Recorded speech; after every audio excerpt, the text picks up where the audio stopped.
Look at that sexy boy! Shining a beacon unto the light. It's dirty though. Watch this. It's gonna be very sad. Ew! Ew! It's okay. I love you. I'm gonna give you a bath today.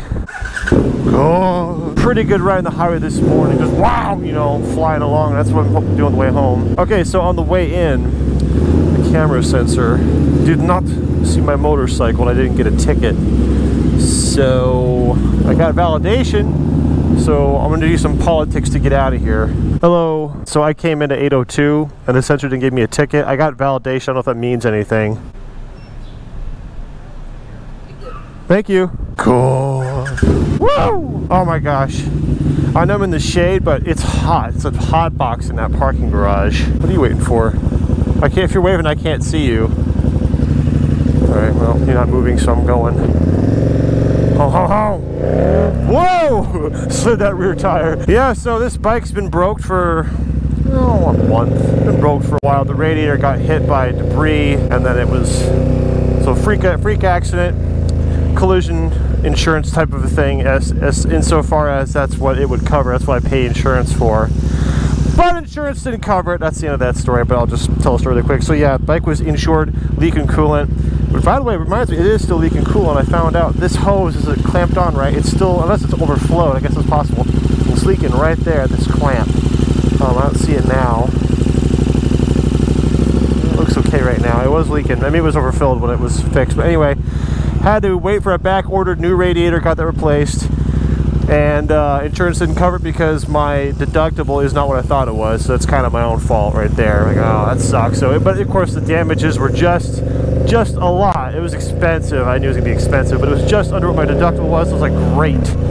So that was expensive, but now I have it back, and I'm pretty happy. And of course, as I picked this up, I dropped off the Zero, so now I'm swapping bikes. That one needs a little bit of love. This bike needs a lot of love. It doesn't need a lot. It doesn't need any love. It's great, but this bike needs, like, well, first of all, it needs to be cleaned. I'd like to do a bunch of little tiny touch-ups. So maybe get some kind of cables in here that are waterproof for like the phone and the GoPro. That'd be cool, but like tiny things like that. And then a big thing on the other end of that spectrum is I think this thing would be awesome with, sorry, engine noise. I think this bike would be awesome with carbon fiber wheels, but you know, that's not something the bike needs, obviously. It'd be nice to get a couple parts repainted, if not the whole thing. At the very least, it needs to be buffed. Just big old, you know, kind of scuff on here. Just things like that. It just needs like some love. It needs to see like a specialist or two just to get the pristine condition again. I think I took it once since I got it. I was like, well, now I'm going to go to an appointment in the city. I'm hella going to take this bike, rip it on the highway, and I sure did. I sure did. And I'm going to rip it home. Wow, it's 80 already. I wasn't inside for 1 hour and it went from 70 to 80. It's gonna get so hot. It's getting hot fast. So now that I have this bike, when I'm out recording Moto Monday, I'm gonna try to ride this one a bit more. But now, I mean, in fact, I have to ride this one because I don't have the Zero. I don't know when I'll get that one back, but that's okay. Both bikes are great. Now the Moto Mondays, at some point you'll see like it'll go from being the Zero, because I was stuck with the Zero, and it'll go to this Super Duke. I wonder how far away Blip is from here. I'm in the city. It's probably, I don't have time to stop there and do anything. I don't need to, but I'm curious. It's probably 5-6 minutes away. It's that way past the little mountain thing, I think.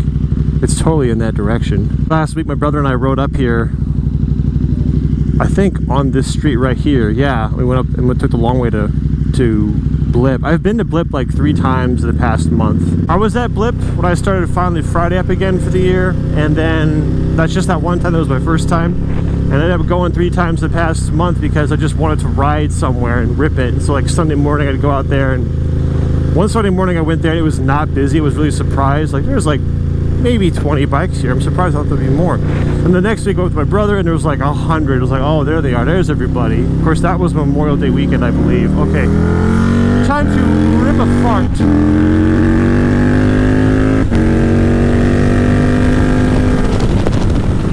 So I'm going to apologize for the wind noise one more time. I'm going to have to yell for the rest of the video. Forget how fun it is to ride on the highway. So here's a quick story I wanted to tell. My brother said, I sent you a video on Instagram. I don't know if you saw it. And I said, no, I didn't see it. And I said, how did you send it to me? He goes, well, I sent it to your profile. And I was like, well, that's weird because I don't have a profile on Instagram. How did you send it to that profile if it's not there? And he goes, yeah, you do. Let me show you. So he showed me my profile on Instagram. I looked at it and said, that's not me. That's someone pretending to be me. And he goes, oh, well, for a whole year I've been following you. I thought this was you, and I've been sending you messages. And I wondered why you were ignoring me. So I felt really bad. My brother got duped by one of those fake accounts. But anyway, yeah, if you follow me on Instagram, or if you follow me on any social media, the answer is no, you don't, actually. I don't have that. So I feel bad for people who are being duped. Just waiting for this guy sitting in the passing lane to get out of the way, and then I'm gonna hit the gas. Okay, now be a bro. Kindly get out of the way. You have 2 seconds left. And your time is up.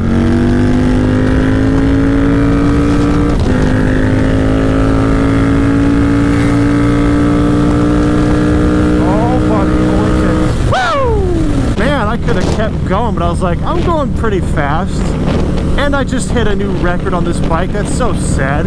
Truthfully, I like rarely speed, you know. I don't go very fast, so I don't ever have many excuses to get a speed like that. But 35 passing lane open, come on, dude. Give this bike the little bit of love that it needs, and then take it somewhere pretty, and then just do a fast bullet run and see how this fast thing can go. I don't have a problem with the highway.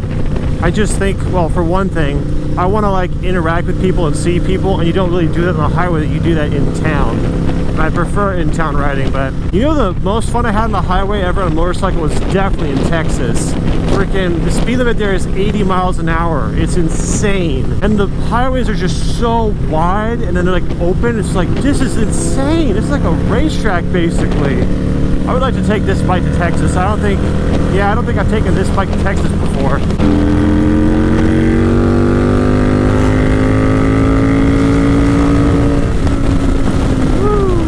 Okay, well now we're off the highway, and I can speak a little bit more normally now. That's another thing I kind of took for granted with the Zero is when I'm talking to people, like at a light like this, you can hear what they're saying because there's no freaking loud engine. So now when I do like Moto Monday, it's gonna be really hard to hear what anyone's saying, for me and for them, because of the engine noise. And because of the engine noise, I have plugs in, so hopefully the videos don't suck because of it. But that's one advantage the Zero has. It makes other people's dialogue more clear. This lane does end. I want to get off this line about as quick as I can. Oh, here we go. Whoop! Front wheel up, front wheel up. There we go. Jeez, bro, I was like 0 to 60 in 3 seconds. I don't know. I'm gonna look at that in editing and see exactly how fast it was from the moment I hit the gas. I saw a video of a guy with a Stretch Duke racing, I think it was a Stretch Busa, just a drag strip race. It was insane, that launch, just bow! I was like, geez, Lou, I can't imagine accelerating that fast on a motorcycle. But anyway, I guess it is possibly faster than this, obviously, but that was just so cool. I'm gonna do it because I'm old, and I don't really care. But when I'm on the Zero, I really don't care. I'll just park up on the curb in the grocery store because, you know, who cares? Especially on that bike, it just seems so less aggressive. I'm going to show you guys something really quick. I was thinking about making a video about talking about, hey kids, if you have a motorcycle, here's 5 must-do things. Because I end up telling people, hey, do you have this on your bike? Have you done this yet? You really should do it. So, where's my keys? Rico's keys. Give them to me. Quick little bitching story. I got a blank key because I had to get a new fob, so I can't use it to open the tail. This is a spare key that I have to keep on the keychain so I can open the tail. I don't know of any service that can actually copy this key, but KTM didn't want to do it, and if they do, I have to send them my key to Austria for weeks. I'm not going to do that and not have my bike for weeks. So anyway, I have to carry this spare key. And back to the point at hand. Something y'all should do on your sport bike is have a drawstring backpack. You can have a nylon one if you want, but something that's a backpack that's very small and portable. So even if you're on a bike like this and you don't have a backpack with you, hey, I need to grab something, you can now carry something like as an emergency. Most bikes you can fit them somewhere. This one's like a thick polyester cotton thing. So it's pretty small, but like nylon ones can get to like smaller than your fist. Anyway, totally worth having, super cheap, super useful. I'm going to use this to get groceries, and then I'll see you next time. So thank you guys for watching. I appreciate you, and I'll see you later. Bye.